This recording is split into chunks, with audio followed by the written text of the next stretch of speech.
do-it-yourself Dell here with a product. It's called Aloe Vera. It's like a cactus-like plant that you can use it on your skin if you're burned, or you can cut it and eat it, which is about what we're about to do. So let's take a look and see if we can cut the edges off this.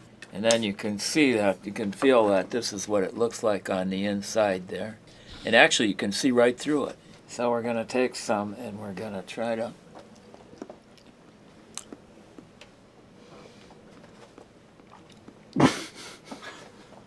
it's got a really... It's like a watery taste, right? No. It's like, I don't know if it's on the acidic side of the pH, but it's definitely got an unpleasant taste to it.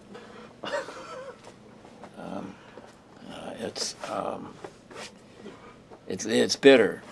Oh, okay. Bitter. Looks nice, though. See through it, and looks like a nice plant. It's got a nice feel to it and everything. But it's a little gooey too, that stuff.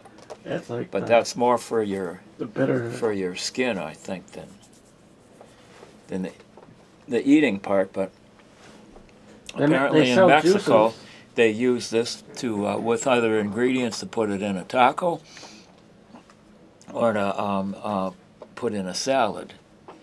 So there are definitely uses for this. In this country, we're maybe not too hip about that, but there it is. It's and then there's that nice picture that if you get a chunk of this, you get that nice picture on there too with the chula. Chula, yeah, chula. What does chula mean? Chula. Chula. That means.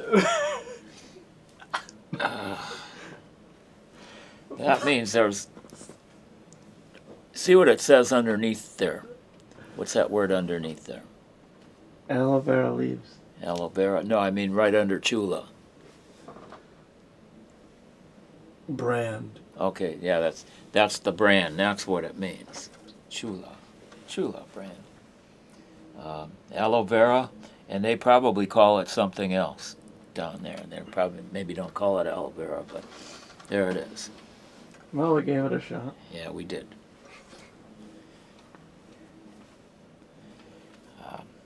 It's got a bitter taste to it. It needs some sugar or honey or something.